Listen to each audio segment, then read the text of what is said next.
Welcome back, everybody, to the Metropolis Bulldogs Teambuilder Dynasty here on NCAA Football 14. Today, we will kick off season number 2 of the series with the season preview. Last episode, we went through the offseason, and it really could not have gone better for our Metropolis Bulldogs. We had no non-seniors leave, so all the juniors, sophomores, and freshmen will be back. Recruiting and signing day could not have gone any better as we ended up getting all of our recruiting targets, most notably wide receiver Osiris Young, our top-ranked recruit in the entire class. And we have joined the American Athletic Conference as well with our rivals Capital College.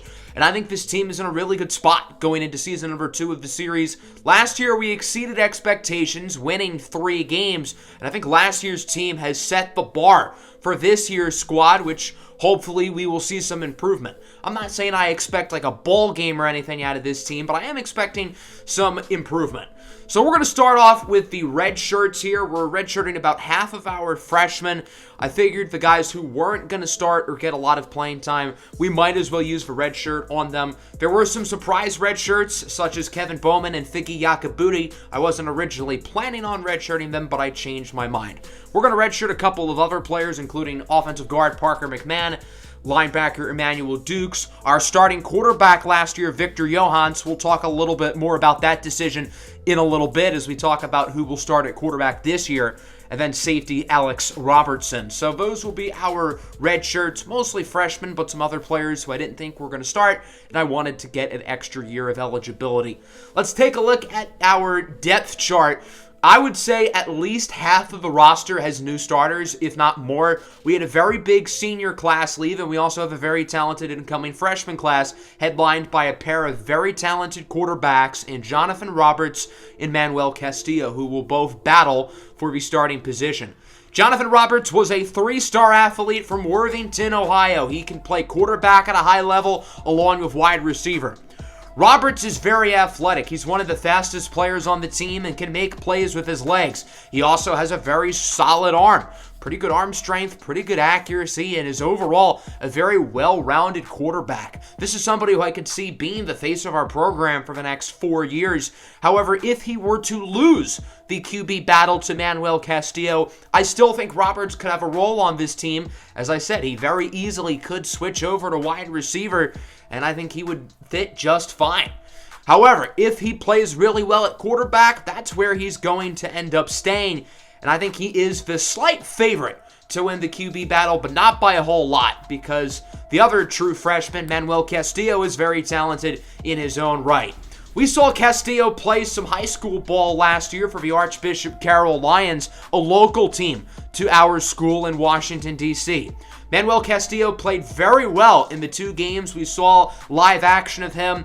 He played very well along with his top receiver, Osiris Young, who of course is now on our team. So those two already had that chemistry with each other, which I think is a bigger deal than people realize. Castillo is not quite as athletic as Jonathan Roberts, which makes sense. Castillo really was only a quarterback in high school, but I think he's got moderate athleticism, good arm strength, decent enough accuracy. I think his arm is pretty much equal to Jonathan Roberts, but he just doesn't have the explosiveness or athleticism, which may be a little bit of a concern considering we have a shaky offensive line.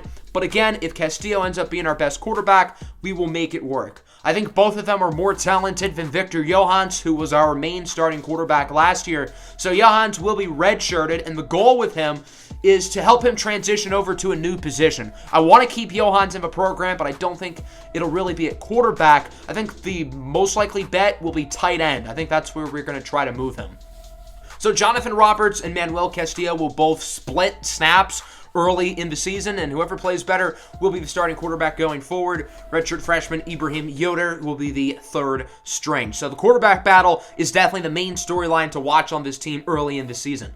At running back, JUCO junior Victor Adams will be our starter. Expect a lot of Donovan Barrington as well. He's going to be the change of pace back. I think having Adams and Barrington is going to give the backfield a much-needed sense of explosiveness that we didn't really have last year. Xavier Grice and John Alexander will both be behind them. Senior Jim Bean will be the starting fullback as we move over to wide receiver. Osiris Young is immediately going to step in and be our wide receiver 1. I think he's that good. Emmanuel Cortez is one of the very few starters from last year's team returning on offense. He will go back into the slot. I think he fits best in that role. And we're also going to have a battle for wide receiver 2. Currently, I have Marcus Wilkerson as the starter there, but I'm not sold on Wilkerson, and I'm willing to give Tamarian Johnson, Trey Nixon, and Teal Brown all opportunities to take that spot. Wilkerson is 6'6", isn't overly athletic, but he's a good jump ball guy, pretty similar to Reggie King, who of course graduated. Tamarian Johnson is our speedster. Trey Nixon is sort of the do-it-all guy, and then Teal Brown is also a 6'6" jump ball receiver. Takeo Smith-Gardner will be the starting tight end. He can also play on the defensive side of the ball as well. He's a talented linebacker too. Dylan Walls and Tiko Chukwumereji will follow suit. Connor Astrenfield will be our new starting left tackle. He was redshirted last year. This season, he will be a starter. Jaco Jawanamain will be the new left guard. At center, we will be returning Gilbert Bernard. Right guard, we will go with true freshman Garrett McCullough. And then at right tackle, Aaron Sherman will be back. Sherman was very bad last year, so I'm not sold on keeping him as the starter. So Aaron Sherman, the right tackle, center Gilbert Bernard, and wide receiver Emmanuel Cortez are the only starters from last year who will be starting on offense. Defensively, again, a lot of new guys featuring Delvin Hines II. He redshirted last year, will play defensive end. Jonathan Savage will also be back. He was a starter last year, and he will return. Look out for Jamel Forrester as well to get some rotational snaps. At defensive tackle, we will be returning Scout Lopez. He will be our number 1 defensive tackle, followed by Percy Morales, who was also redshirted last season. Nehemiah Richards was our defensive tackle number 2 last season, but I think Morales is better, so he will start over him. And also look out for Jeremiah Moore to get some snaps as well.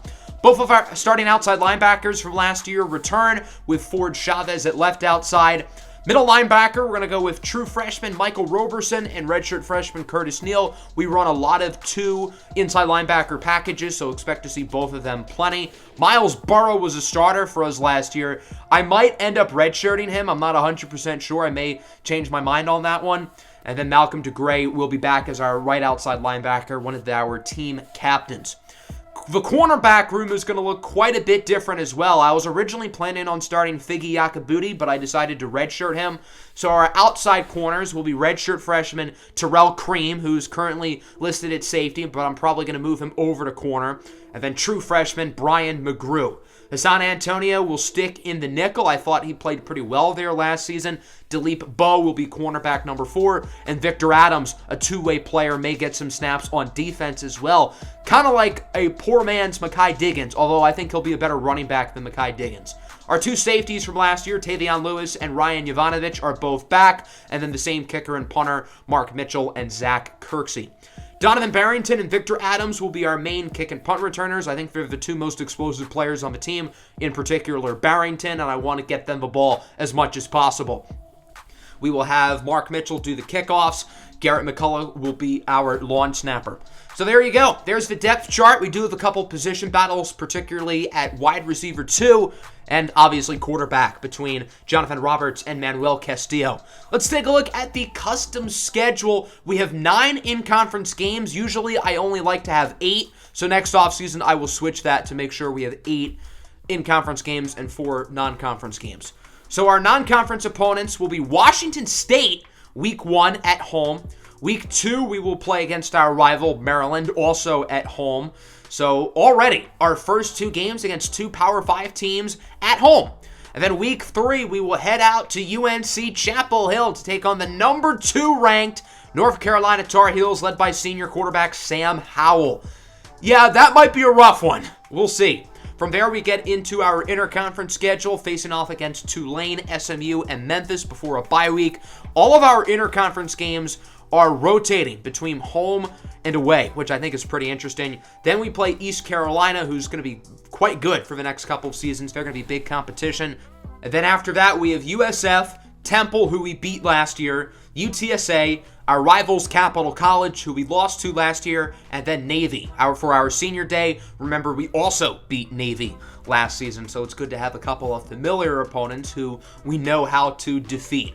We're not going to talk too much about recruiting because I don't want to spoil a whole lot, but I will give you guys a little sneak peek here before the recruiting special, which will be within the next couple of episodes. I have 19 subscriber-made custom recruits in this recruiting class. I will list all of them in the description below, and I also have another like 20 players who did not make the cut but will be created after the season. So our recruiting restrictions are pretty much the same as last year. However, I decided to add one. That's the one in red. For the low lock cheese players, all of them must be on the board by the time we get to the recruiting special. For those who don't know what low lock cheese is, pretty much good players who aren't getting a lot of recruiting attention throughout the season, we can just add them to the board and they're pretty easy to get. And I feel like it's cheesing the system a little bit. So I think in order to make it a little bit more harder, if we are going to go after any low lock players, we have to put them on by the middle of the season when we do the recruiting special, which is usually around week 6 or 7. As we go into week 1, as you can see, we have a preseason All-American. A little bit of a surprise there. We're going to take a look here along with some of the other college football previews, such as the conference outlook, preseason polls, and all of that. So the number 1 team in the country is unsurprisingly the defending champion Alabama Crimson Tide. We do have some surprises in the top 10. Obviously North Carolina, who we talked about earlier. Arizona State at 5. Pittsburgh at 10, even without quarterback Kenny Pickett. And then as we round out the rest of the top 25, there you go. Now we're going to try to find our team, and obviously we are going to be pretty close to the bottom, as you would expect. Capital College should be around this range, and there you go. They are the 64th ranked team, so pretty much dead even, which I think is fair. I would say Capital College is pretty much average. As we continue to go down now, again, no sign of us. We are unsurprisingly not in the top 100. I believe we were like 116 or so last year, so we ended up going down. We're actually number 124, which is the 3rd to worst team in the entire country. So they don't have a whole lot of faith in us. The only teams worse than us are Navy, who we beat last year and play against again within our conference. And then the worst team in the country, according to the preseason projections, is Bowling Green of the MAC.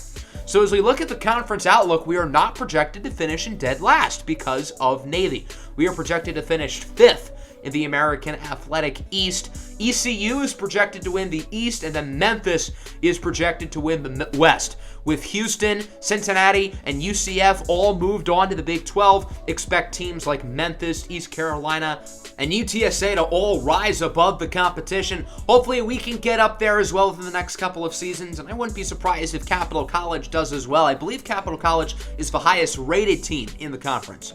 So Casey Thompson, who I believe won the Heisman Trophy last year, is the favorite to win the award, followed by Jalen Warren, Master Teague, Sam Howell, who we do play against, and then Kobe Pace. A little bit surprised it would have been Pace over somebody else on the Clemson offense, such as quarterback DJ Uiagalelei. Let's take a look at the all-NCAA teams, and then we'll also look at the all-conference preseason teams. Nobody on our squad on the all-NCAA first team. Capital College does have one player in defensive tackle, George Rodden III.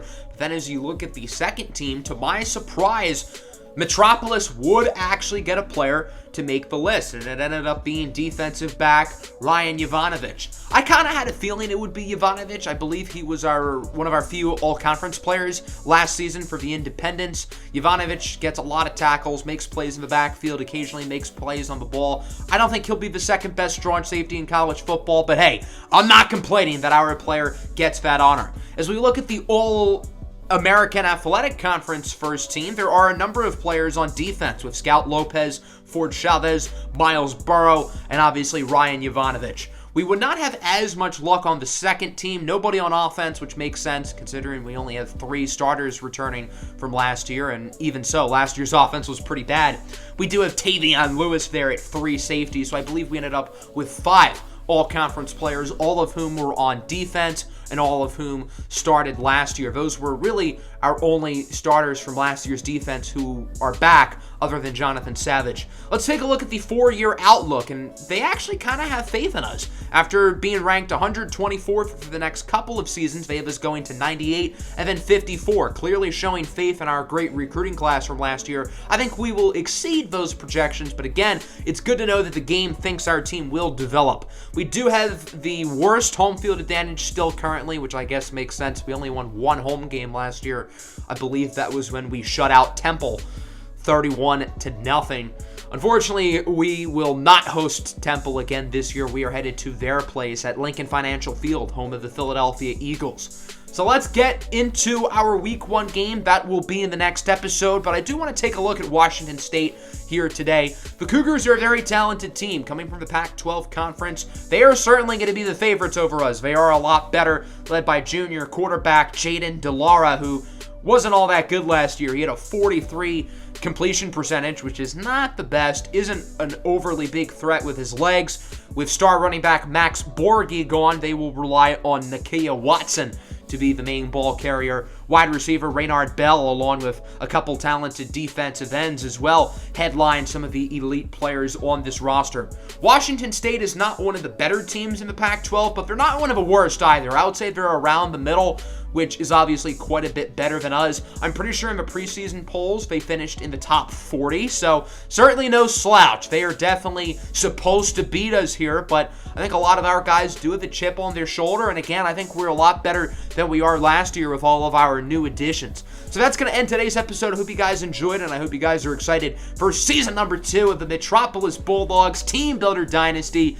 Next episode will be Week 1 at home against the Washington State Cougars, so make sure to stay tuned for that. Peace out.